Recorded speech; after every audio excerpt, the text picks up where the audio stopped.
जहां मॉनसून की लगातार बारिश ने देश के कई हिस्सों में जनजीवन को बुरी तरीके से प्रभावित किया है। कहीं मूसलाधार बारिश के बाद सड़कें जलमग्न हो गई हैं, तो कहीं नदियों के बढ़ते जलस्तर ने बाढ़ का खतरा और ज्यादा बढ़ा दिया है।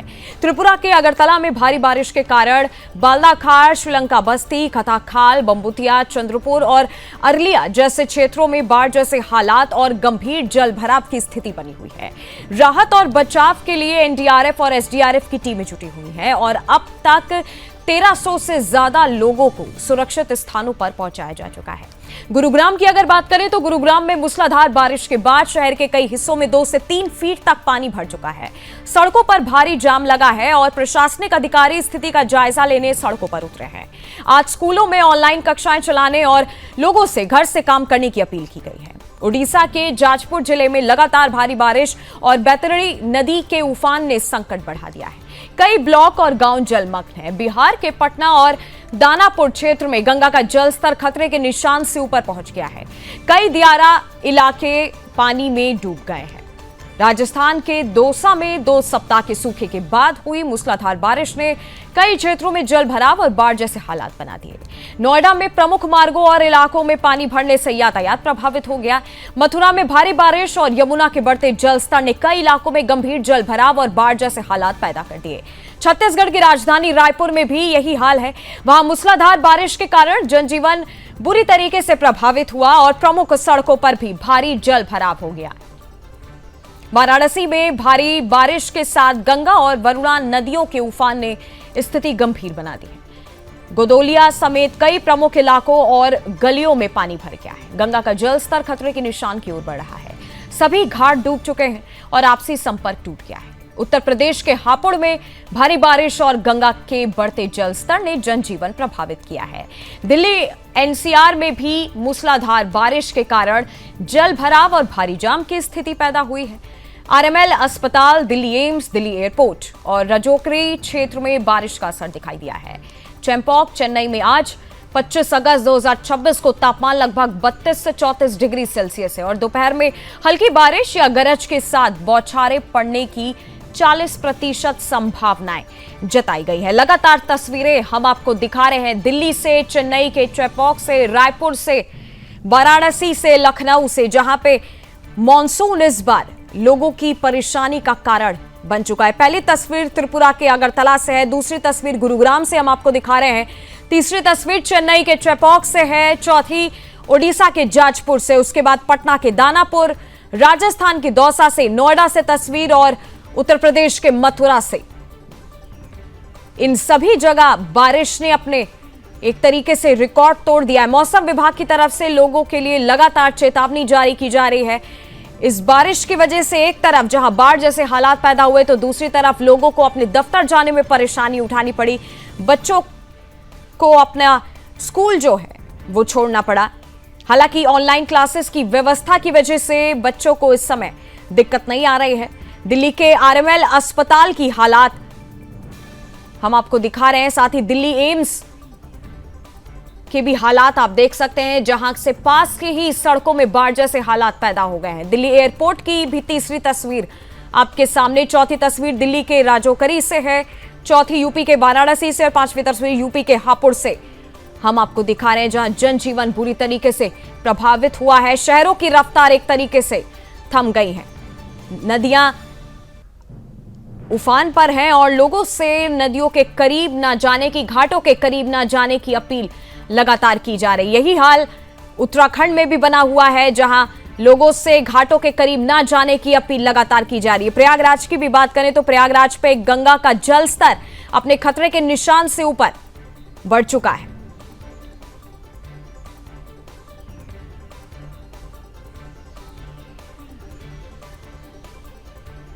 दिल्ली के आरएमएल अस्पताल की पहली तस्वीर में आप देख सकते हैं कि किस तरीके से आवाजाही लोगों की बुरी तरीके से प्रभावित हुई है। दिल्ली के एम्स के पास की सड़कें पूरी तरीके से बाढ़ बन चुकी हैं, पानी में डूबी हुई हैं। दिल्ली एयरपोर्ट जाते समय लोगों को परेशानियों का सामना करना पड़ा है, जहां पे ठीक तरीके से ना लोग अपनी गाड़ी ले जा पा रहे हैं। पूरी तरीके से बाढ़ जैसे हालात दिल्ली एयरपोर्ट के पास पैदा हुए हैं। साथ ही गुरुग्राम की तस्वीर आपके सामने है, दूसरी तस्वीर आपके सामने गुरुग्राम से है, जहां सड़कें नदियां बन चुकी हैं। पटना के दानापुर से तस्वीर है, राजस्थान की दौसा, नोएडा से भी तस्वीर है, जो लगातार सुबह से ही बारिश ने लोगों की जिंदगी अब मुश्किल में डाल दी। हालांकि एक तरफ लोगों को गर्मी से राहत जरूर मिली है, लेकिन कहीं कहीं बारिश इतनी ज्यादा हुई है कि बाढ़ जैसे हालात, और दूसरी तरफ आवाजाही पूरी तरीके से बंद की गई है। कहीं कहीं पर नेशनल हाईवे पूरी तरीके से जाम हो गया है। जल भराव के एक तरीके से संकट में लोगों का जीवन किस तरीके से फंसा हुआ है, उन सब का एक उदाहरण हम आपके सामने दिखा रहे हैं। शहरों की रफ्तार एक तरीके से थम चुकी है। और इसी पर मेरे साथ अलग अलग जगह से संवाददाता जुड़े हैं, ब्यूरो चीफ जुड़े हुए हैं। लखनऊ से संवाददाता है मेरे साथ सुमित श्रीवास्तव, मीनाक्षी श्रेयान मेरे साथ जुड़ी हैं, दिल्ली से संवाददाता ब्यूरो चीफ, बिहार से प्रेम कश्यप जुड़े हुए हैं, प्रमोद मिश्रा संवाददाता रायपुर से जुड़े हुए हैं। सबसे पहले सुमित श्रीवास्तव, लखनऊ में किस तरीके से आवाजाही पर असर देखा जा रहा है, क्योंकि बारिश से लगातार जो है लोगों का दफ्तर जाना तो मुश्किल हो ही रहा है, साथ ही बच्चों के स्कूल पर भी असर काफी ज्यादा पड़ा है। बिल्कुल सही कहा, क्योंकि राजधानी की रफ्तार पे जब देख सकते हैं तो एक तरह से ब्रेक लग गया है, क्योंकि मूसलाधार बारिश यहाँ पे रुक रुक के हो रही है। और कल की डेट की अगर बात करें तो लगभग 12 मिलीमीटर की बारिश हुई है, और 2-3 फीट से ऊपर कई जगहों पे, कई जो लखनऊ के निचले स्तर है वहां पे पानी लग गया, जिससे काफी लोगों का आना जाना एकदम आफत का एक दौरा हो गया। क्योंकि कह सकते हैं कि जैसे जिस तरह से बारिश हो रही है, कई जगह गड्ढे भर जा रहे हैं तो कई जगह नाली भर जा रहे हैं। तो नाली और रोड के जब भरने के जब दृश्य सामने आ रहे हैं तो वहां पे जो रफ्तार है वो धीमी पड़ जा रही है, लोगों का जो आवागमन बाधित हो रहा है इसकी वजह से। तो मैं आपको बता दूं कि यहाँ पे हालांकि मुस्तैदी से यहाँ पे काम कर दी है, जो निचला है लखनऊ का, वहां पे पानी लगने की वजह से ब्रेक लग गया है। वहां पे देखिए जाए तो कई जगह ट्रैफिक लग गई है। तो इस तरह से अगर देखा जाए तो मूसलाधार बारिश यहाँ पे रुक रुक के हो रही है, और मौसम विभाग की तरफ से यहाँ पे हर एक आधे घंटे 1 घंटे पे अपडेट आ रहा है, रेड अलर्ट, येलो अलर्ट और ऑरेंज अलर्ट का, कि कई जगहों पे मूसलाधार बारिश की यहाँ पे संभावना जताई जा रही है। तो कई जगह यहाँ पे ये जताया जा रहा है कि अभी यहाँ पे 20 से 25 किलोमीटर घंटे की रफ्तार से हवाएं चलेंगी। तो यहाँ पे वाकई बारिश ने रफ्तार धीमे कर दी है, और जो आम जनजीवन है वो पूरी तरह से अस्त व्यस्त हो चुका है। ठीक है, मेरे साथ दिल्ली से संवाददाता है मीनाक्षी, इस समय ग्राउंड पे सबसे बड़ी चुनौती क्या बनी हुई है? जिस तरीके से दिल्ली एयरपोर्ट की भी तस्वीरें हमारे सामने आ रही है, और दिल्ली एम्स के अगर अस्पताल के आसपास की तस्वीरें देखी जाए तो बिल्कुल, देखिए जिस तरह से भारी बारिश के बाद जो धीमी बारिश हो रही है, हल्की बौछार जो हो रही है, इस वक्त भी जो है हल्की बौछार हो रही है। हल्की बौछार के बीच ही मैं आपको जो है लाइव आपके साथ जुड़ी हुई हूँ, और उसके साथ जो है उमस भी बहुत ज्यादा है।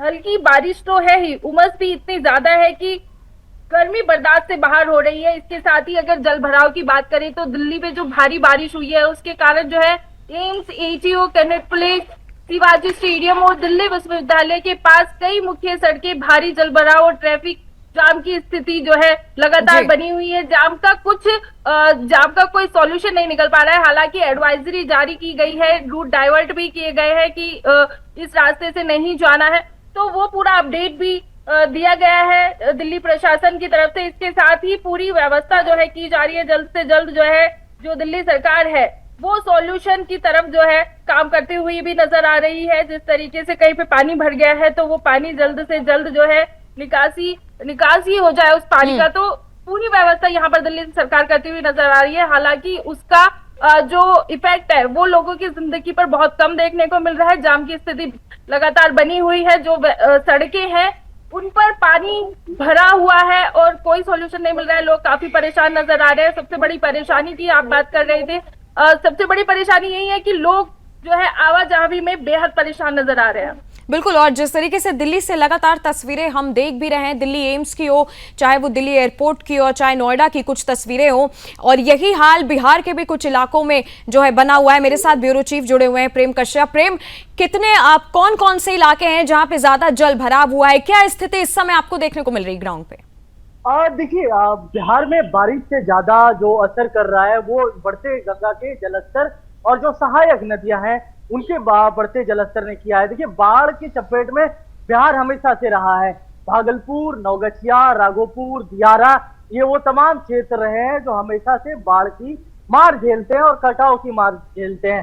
कल सम्राट चौधरी ने शुभेंदु अधिकारी जो बंगाल के मुख्यमंत्री हैं उनसे फरक्का बैराज खोलने का आग्रह किया था, जिससे कि पानी का फ्लो बन पाए। तो जिसके बाद बंगाल के जो मुख्यमंत्री हैं शुभेंदु अधिकारी, उन्होंने सारे बैराज जो है फरक्का बैराज के सारे गेट खोल दिए हैं।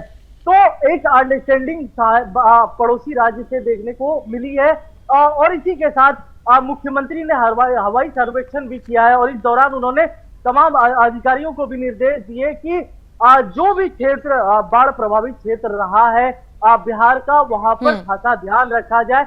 राहत सामग्री से लेकर वहां पर जो भी चीजों की रिक्वायरमेंट है उसको पूरा किया जाए। तो मुख्यमंत्री की निगरानी है, लेकिन जिस बारिश से कम लेकिन बाढ़ से बिहार ज्यादा तरस रहा है। अभी से नहीं, लंबे समय से इसके निस्तारण के लिए भी काम किए जा रहे हैं। हाल ही में बिहार के जो उप मुख्यमंत्री हैं विजय चौधरी, उनकी भी वित्त मंत्री निर्मला सीतारमन और विदेश मंत्री एस जयशंकर से बातचीत हुई थी और वो भी बाढ़ पर ही केंद्रित थी। जब विजय चौधरी बिहार आए तो उन्होंने कहा बाढ़ पर हमारी बातचीत केंद्रीय नेतृत्व से हुई है और हमें मतलब पूरी तरीके से ये एश्योरेंस मिला है कि इसमें हम साथ हैं। तो बिहार में बाढ़ से बस निपटने की कवायद की जा रही है। जी नंदिनी जी, मेरे साथ प्रमोद भी जुड़े हुए हैं, रायपुर से संवाददाता। प्रमोद, रायपुर के किन इलाकों में इस समय आवाजाही सबसे ज्यादा बाधित देखी जा रही है? किन किन इलाकों में सबसे ज्यादा जल भराव हुआ है इस समय वहां?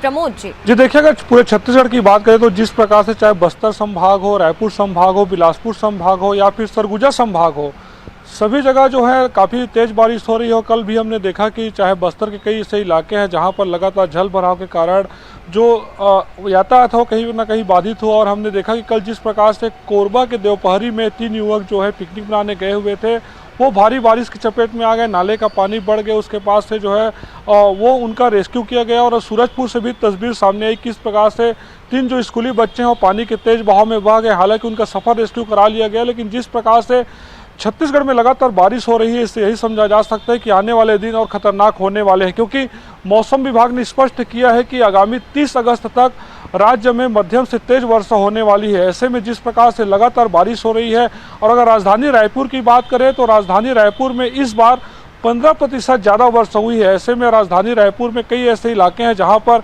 जल भराव की स्थिति उत्पन्न हो गई है। हमने लगातार तस्वीरें भी देखी किस प्रकार से चाहे महादेवघाट का इलाका हो, सुंदरनगर का इलाका हो, चाहे राजधानी रायपुर के अलग अलग हिस्से हो, वहाँ पर लगातार जल भराव की स्थिति उत्पन्न हो रही है। इससे जो है आवागमन भी बाधित हो रही है, लोगों को आने जाने में काफ़ी दिक्कतों का सामना करना पड़ रहा है। जी नंदिनी। बिल्कुल, और सुमित भी मेरे साथ हैं। सुमित, लखनऊ में इस समय अगर मैं प्रशासन की भी बात करूं तो प्रशासन की तैयारियां कितनी कारगर आपको इस समय लखनऊ में नजर आ रही हैं बारिश के समय? देखिए, लखनऊ की अगर बात करें तो क्या आम क्या खास, यहाँ पे जितने भी वीआईपी इलाके हैं वहां पे भी पानी लग चुका है। जैसे हम अगर गोमती नगर बात करें, आसियाना की बात करें, चिन्हट इलाके की बात करें, ये ऐसे इलाके हैं जहाँ पे ये कह सकता हूँ कि ये वीआईपी जोन होता है। चाहे हजरतगंज की बात करें, जब कल मूसलाधार बारिश हो रही थी तो यहाँ पे भी 2 से 3 फीट पानी लग गया था।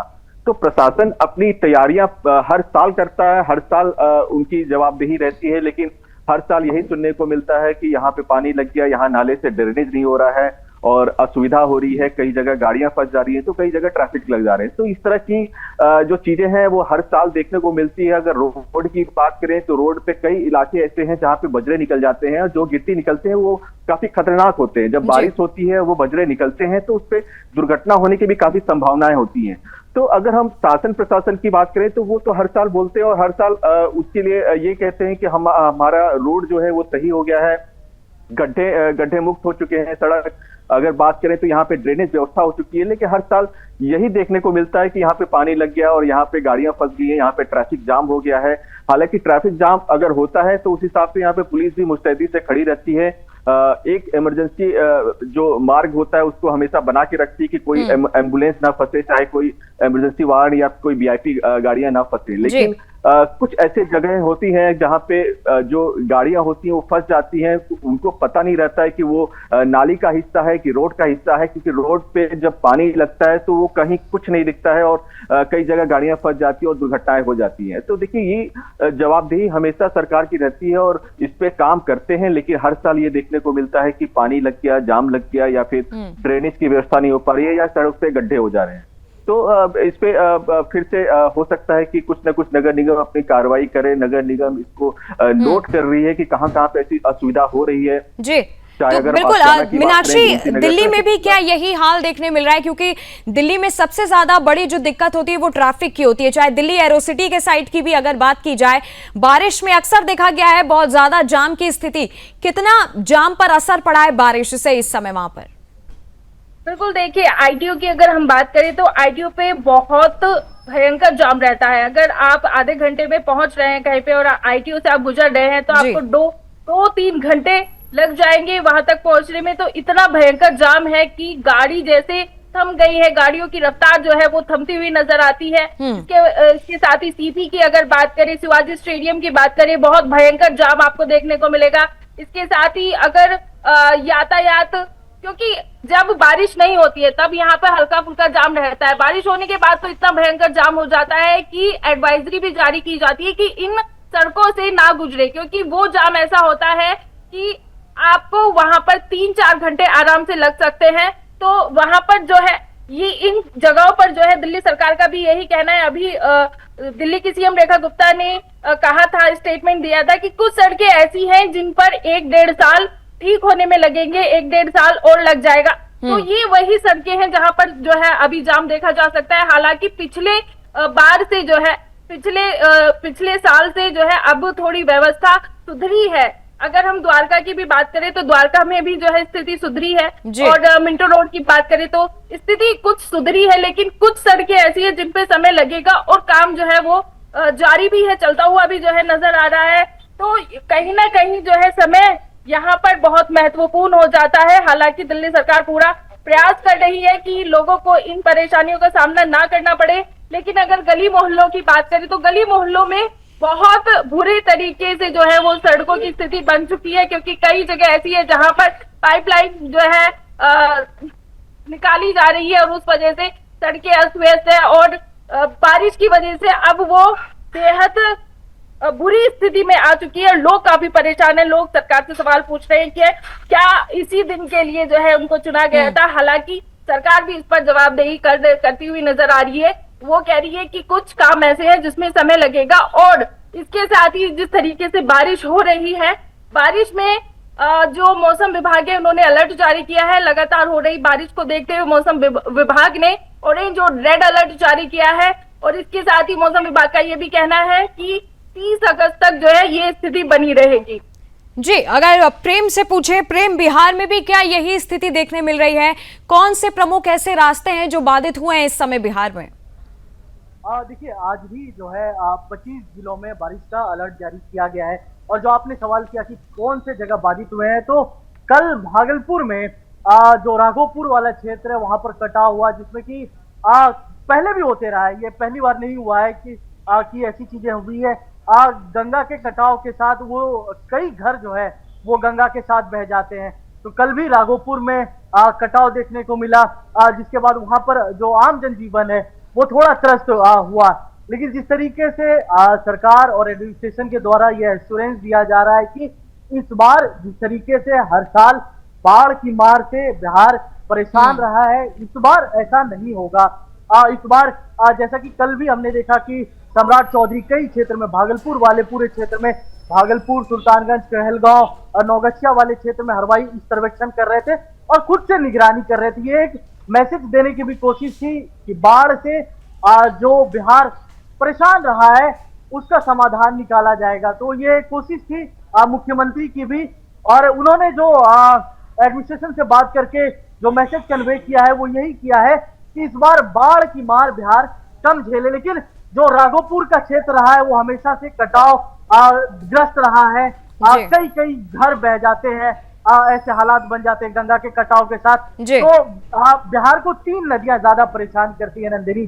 कोसी, गंडक और गंगा, तो तीनों नदियों के पास वाले क्षेत्र बारिश जब जब होती है तब तब परेशान होते हैं। लेकिन इस बार सरकार ने जिस तरीके से भरोसा दिलाया, उम्मीद है कि बाढ़ निस्तारण पर इस बार बेहतर काम होगा। बिल्कुल, क्योंकि जिस तरीके से मॉनसून में भी लगातार तस्वीरें अलग अलग जगहों से निकल कर भी आई हैं सरकार की तरफ से, ये अगर हम असम में भी देखें तो सरकार की तरफ से भी काफी ज्यादा मदद जो है बच्चों तक भी पहुंचाई गई है, बच्चों को किताबें बांटी गई है।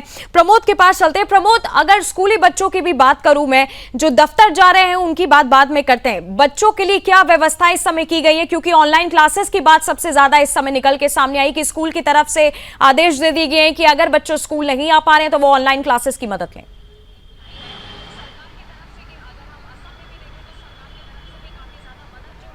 प्रमोद,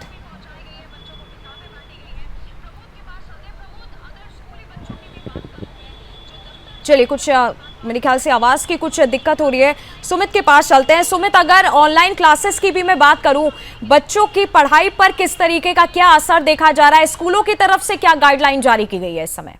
देखिए, जिस प्रकार से नगर निगम की टीम और जिला प्रशासन की टीम जो है तमाम दावे करती है, ठीक उसके उलट तस्वीर जो है वो धरातल पर दिखाई देती है। और आपने सही कहा कि जिस प्रकार से लगातार बारिश हो रही है, बच्चों का स्कूल जाना दूभर हो गया है, तो इससे यही समझा जा सकता है कि स्कूलों में जो है खास तौर पर व्यवस्था की गई है और लगातार ऑनलाइन क्लासेस शुरू करने की जो है मुहिम वो लोग स्कूलों ने चालू की है। और निश्चित तौर पर बच्चों की पढ़ाई जो है प्रभावित न हो, इसको लेकर स्कूल प्रशासन भी खासा ध्यान दे रहा है। जिस प्रकार से हम लगातार देखते हैं कि कोविड काल के बाद से जो है ऑनलाइन क्लासेस की महत्ता बढ़ी है, तो बरसात में भी वो काफ़ी उपयोगी साबित हो रही है। और लगातार हम ये तस्वीर भी देख रहे हैं कि जो तमाम बड़े बड़े स्कूल हैं वो ऑनलाइन क्लासेस शुरू किए हैं ताकि बच्चों को और पालकों को किसी प्रकार की समस्याओं का सामना करना ना पड़े। क्योंकि जिस प्रकार से लगातार बारिश हो रही है, चूँकि स्कूलें सुबह लगती हैं और सुबह से ही बारिश शुरू हो जाती है, ऐसे में बच्चे जो है स्कूल पहुँच नहीं पाते। तो इसके लिए स्कूल प्रशासन ने तमाम व्यवस्थाएं की है। स्कूल प्रशासन का साफ तौर पर कहना है कि बच्चों का पढ़ाई प्रभावित ना हो, इसके लिए हमने ऑनलाइन क्लासेस शुरू की है। और आगे जिस प्रकार से ये अगर बारिश और बढ़ती है तो ऑनलाइन क्लासेस को बंद नहीं किया जाएगा ताकि बच्चों और पालकों को कोई असुविधा का सामना ना करना पड़े। बिल्कुल। और अगर जो है सुमित, प्रयागराज की भी अगर मैं बात करूं तो गंगा का जल स्तर भी कहा जा रहा है कि खतरे के निशान से ऊपर बह रहा है। साथ ही प्रयागराज में भी जिस तरीके से बारिश लगातार देखी गई, लोगों को अपने दफ्तर जाने में, स्कूली बच्चों को खासा जो है दिक्कतों का सामना करना पड़ रहा है। बिल्कुल सही कहा, क्योंकि देखिए यहाँ पे ना अगर लखनऊ की बात करें तो लखनऊ में अभी कोई ऑनलाइन क्लासेस की व्यवस्था नहीं हुई है। लेकिन उत्तर प्रदेश के 15 जिलों में अभी तक ऐसा मतलब येलो अलर्ट जारी किया गया है मौसम विभाग की तरफ से। और उनकी तरफ से जब येलो अलर्ट जारी किया है तो स्कूल प्रशासन भी यहाँ पे कुछ बच्चों के, कुछ जो नर्सरी से लेकर, ठीक है, मेरे साथ मीनाक्षी जुड़ी हुई है दिल्ली से।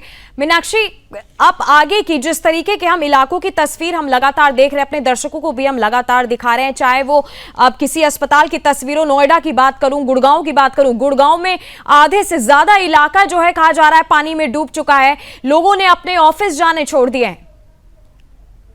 बिल्कुल, देखिए जिस तरीके से लोग जो है पहुंच ही नहीं पा रहे हैं समय पर, तो उस स्थिति को देखते हुए जो है कई ऑफिसर्स ने जो है वर्क फ्रॉम होम कर दिया है अपने एम्प्लॉयज के लिए कि वो घर से ही काम करें, क्योंकि 4-4, 5-5 घंटे अगर वो रास्ते में ही रहेंगे तो काम कब करेंगे। इससे अच्छा है कि वो वर्क फ्रॉम होम करे। इसके साथ ही आपने ऑनलाइन क्लास की भी बात की है, तो दिल्ली में कुछ स्कूलों ने जहाँ पर पानी जो है, जल भराव बहुत ज्यादा है, किसी भी स्थिति में नहीं पहुंचा जा सकता है, तो वहां पर जो है यह ऑनलाइन व्यवस्था, ऑनलाइन क्लासेस जो है वो की गई है। कई स्कूल हैं जो ऑनलाइन क्लासेस दे रहे हैं और कई ऑफिस जो है वर्क फ्रॉम होम कर रहे हैं, क्योंकि स्थिति इतनी भयावह है कि अगर आप जाने की कोशिश भी करेंगे, पहुंचने की कोशिश भी करेंगे, तो आपके वहां जो है स्थितिग्रस्त हो सकते हैं, उनको हानि पहुंच सकती है। तो ये जो देखते हुए है सभी ऑफिस, कुछ ऑफिस और कुछ स्कूलों ने जो है ऑनलाइन की व्यवस्था की है। ठीक है, बिल्कुल। आप सभी का बहुत बहुत धन्यवाद मेरे साथ इस चर्चा में जुड़ने के लिए। और जिस तरीके से मॉनसून की आफत लोगों के जीवन में पड़ती हुई दिखाई दे रही, उन सब की तस्वीर हमने आपको दिखाई। फिलहाल अभी के लिए बस इतना ही। बाकी देश और दुनिया की तमाम बड़ी खबरों के लिए आप देखते रहिएगा सुदर्शन न्यूज। जय हिंद।